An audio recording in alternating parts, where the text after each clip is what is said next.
အားလုံးပဲမင်္ဂလာပါ MK Channel မှာပြန်လည်ကြိုဆိုပါရခင်ဗျာ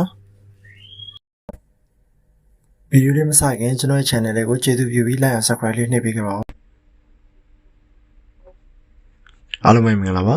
ကျွန်တော်ဒီနေ့ဝင်ပြပေးခြင်းတဲ့အကြောင်းအရာကျွန်တော်တို့firmware ရေးတဲ့အခါပေါ့နော်ကျွန်တော်တို့ Redmi Y3 ပေါ့ဆောင်းကျွန်တော်ပင်ကွင်းပုံစံလေးနဲ့ပင်ကွင်းပုံစံလေးနဲ့ဖြစ်လို့ရှိရင်ကျွန်တော်စိတ်ပူစရာမလိုပါဘူးဒါပေမဲ့ဖြစ်နိုင်တဲ့တစ်ချက်ကတော့ကျွန်တော်အခုကျွန်တော် firmware ရေးလိုက်တယ်ဒါပေမဲ့ကျွန်တော်အဒီကောင်ကို Redmi 7 ထည့်လို့ကျွန်တော်ONC line နဲ့ကျွန်တော်ရေးလိုက်တယ်ဗျဒါပေမဲ့ဒီကောင်ရဲ့ model အစစ်ကကျွန်တော် Y3 ပေါ့နော် Redmi Y3 ONC ပေါ့အဲ့ဒီကောင်ကျွန်တော် ONC line နဲ့ကျွန်တော်ရေးပြီးတဲ့အတွက်ကျွန်တော်ရေးနေနဲ့ဒီကောင်ရဲ့ပုံမှာပင်ကွင်းပုံစံလေးနဲ့error တက်သွားတယ်ပေါ့နော်အဲ့ဒါကိုကျွန်တော်ကပင်ကွင်းဆိုလို့ရှိရင်လည်းကျွန်တော်တို့တိတ်တော့စိတ်ပူစရာမလိုဗျပင်ကွင်းကလည်းကျွန်တော် Facebook အနေထားပဲဗျအဲ့ကျွန်တော်အဲ့ပင်ကွင်းအနေထားနေပဲကျွန်တော်တို့firmware အမှန်ပေါ့Redmi Y3 ဆိုလို့ရှိရင်Mi Fan Donut ကလေကျွန်တော်Y3 ရဲ့ဒီ firmware ရှာလိုက်မယ်နော် ONC ပေါ့အဲ့ firmware အမှန်ကိုရေးပြီးလို့ရှိရင်လည်းကျွန်တော်ပြန်ပြီးအဆင်ပြေနိုင်ပါတယ်ဗျာဟုတ်ကျွန်တော်အဲ့ဒါကျွန်တော် Okay အဲ့ဒီဟောကျွန်တော်ရေးပြတာဖြစ်ပါတယ်အဲ့ကျွန်တော်ပထမအဲ့ ONC light တင်တဲ့အခါအဲ့ Redmi 7ပေါ့နော်အဲ့ Redmi 7 firmware တင်တဲ့အခါကျွန်တော်အဆင်မပြေကျွန်တော်နှစ်ခါသုံးခါနဲ့ခဏဟောဖြစ်တယ်နော်အဆင်မပြေဘူးအဲ့လိုအဲ့ပင်ကွင်းရုပ်လေးနဲ့ပဲကျွန်တော်ပေါ်တယ်အဲ့ power ပေးလို့ရှိရင်လည်းပြန်ပေါ်လို့ရှိရင်လည်းအဲ့ပင်ကွင်းရုပ်ပဲပေါ်တယ်နောက်အဲ့အနေထားမှာအခုကျွန်တော်ဒီ device စစ်ကြည့်လိုက်ပါနော် Facebook ရောက်နေလား Okay အဲ့အနေထားနေပဲကျွန်တော်Facebook mode ကနေပဲကျွန်တော်မီ flat နဲ့ပဲဖြစ်ဖြစ် flat auto ban နဲ့ပဲဖြစ်ဖြစ်เนาะကျွန်တော်ပြန်ရေးလို့ရှိရင် firmware အမှန်ရေးလို့ရှိရင်ပြန်ပြီးအဆင်ပြေနိုင်ပါတယ်ခင်ဗျာ Okay အခုကျွန်တော်ရေးတာရောက်ပြီเนาะ system တော့ရောက်ပြီ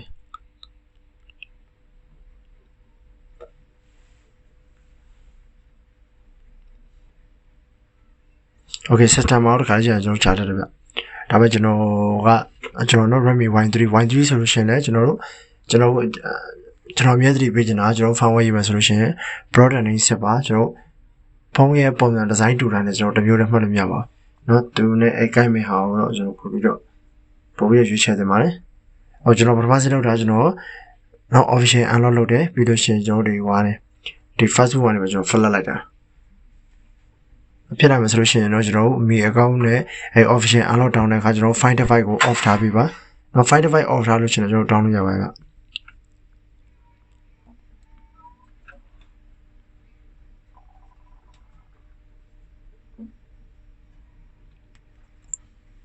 Okay เนาะ system မှာကျွန်တော်ကြားရပါတယ်ဒါပေမဲ့ firmware set ကတိတ်မကြည့်ဘူးเนาะဟုတ်တချို့ file ဆိုလို့ရှိရင် system ကိုတို့file 30လောက်ကျော်ပြီဗျနိုင်တော့35 36 39ပါเนาะအဲ့လောက်ရှာမှဆင်ပြေရဗျ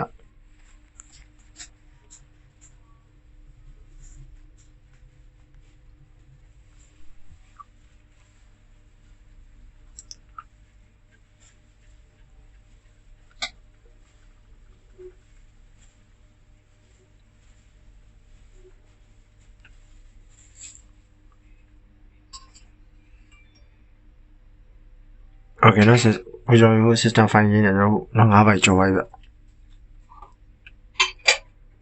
ဘယ်တော့ဆော်ပြပါနောက်ကျွန်တော်အမြဲပြောချင်တာတော့ကျွန်တော် firmware ရေးတဲ့အခါproduct name ကိုတေချာဆက်ပါRedmi 7နဲ့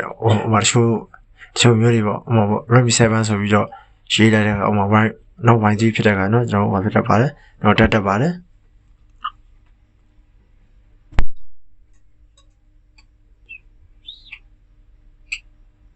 Okay ကျွန်တော်ခု file ကိုကျွန်တော်ဟောရတယ်ဗျနောက်6 file ကျော်ပါ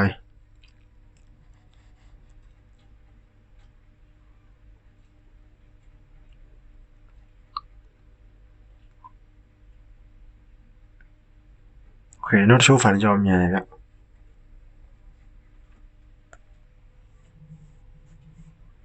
Okay တော့ကျွန်တော်user data ပါ Okay မြန်တယ်ဖြစ်နိုင်မှာဆိုကျွန်တော်bucket EFS ဆိုကျွန်တော်အမြဲတမ်းဆွဲတာပါလိုရမယ်ရပေါ့ Okay ကျွန်တော်ချက်တော့ကြည့်လိုက်မယ်နော်ဆောနာကျွန်တော်ပင်ကွင်းပေါ်တယ်အခုကျွန်တော် proposal နဲ့တက်လာမယ်ချက်တော့ကြည့်လိုက်အောင်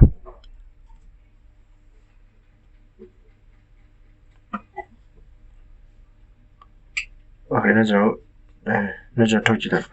Okay ကျွန်တော်တို့နော် Redmi ဆိုတဲ့စာသားတော့ပေါ်လာပြီကျွန်တော်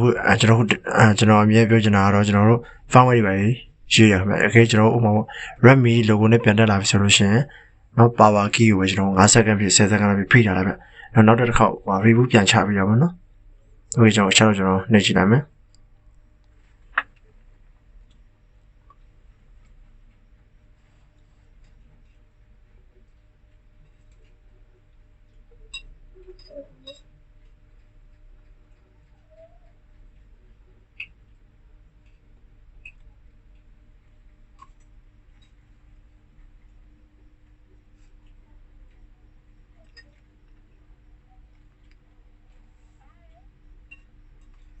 Okay เนาะကျွန်တော်เนาะ MIUI logo ဆိုတော့ကျွန်တော်ပန်ခွန်းပုံတွေကျွန်တော်မပေါ်တော့ဗျာเนาะ MIUI logo တော့ပေါ်လာပဲ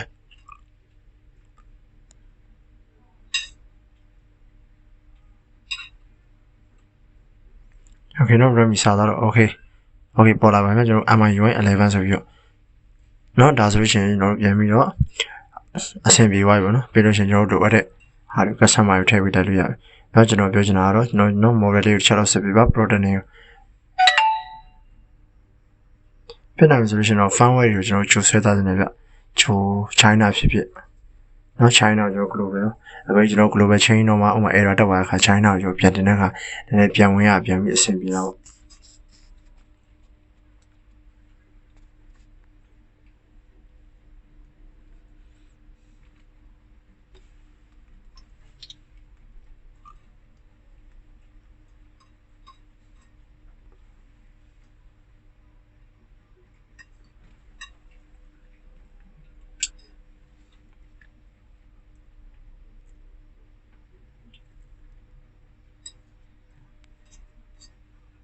Okay နောက်ဆော်ပြီးပါနော်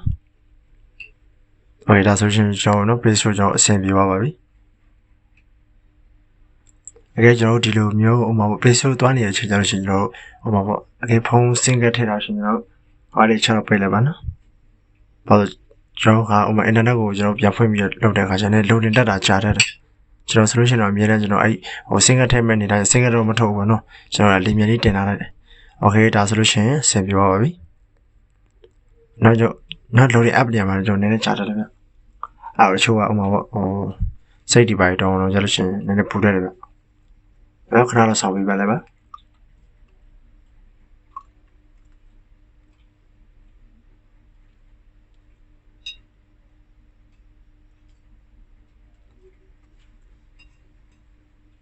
Okay เนาะကျွန်တော်တို့လာမှာဥပမာနော် Redmi နော် Redmi 7ကျွန်တော် Y3 ရတော့တူပဲဗျအဲကြောင့်ကျွန်တော်ကလည်း firmware product မစစ်တော့ဘဲနဲ့ Redmi 7ပဲတော့ဆိုရေးလိုက်တာပါအဲ့တော့ပေါ့အဲ့ချက်ချင်းရမယ်ဟာနော်နည်းနည်းခွာပြီးတော့ချင်းရတော့ပြဆိုမို့ Okay ဒါဆိုလို့ရှိရင်ကျွန်တော်အဆင်ပြေပါပြီ Okay အားလုံးပဲကျေးဇူးတင်ပါတယ်ကျွန်တော်ဒီနေ့ဝင်ပြပေးတဲ့အကြောင်းအရာလူချင်းမင်းတို့အတွက်အသုံးဝင်မှာဆိုကျွန်တော် channel လေးကို like and subscribe ပြုပါလို့ကျွန်တော်တောင်းဆိုပါတယ်အားလုံးကိုကျေးဇူးတင်ပါတယ်ခင်ဗျာနော်စာဆုံးနောက်ထပ်ဗီဒီယိုမှာကျွန်တော်အဆင်ပြေတဲ့ဗီဒီယိုကျွန်တော်အကုန်လုံးတင်သွားပေးပါမယ်ကျွန်တော်လုပ်ခဲ့တဲ့ဗီဒီယိုလေးတွေပေါ့မရှင်းတာရှိလို့ရှိရင်ကျွန်တော်ရဲ့ဗီဒီယိုရဲ့ comment လေးမှာကျွန်တော်ဝင်ရဆွေးနွေးလို့ရပါတယ်ကျွန်တော်အချိန်အားတဲ့ခါကျကျွန်တော်ပြန်ဖြေကြပေးပါမယ်ခင်ဗျာ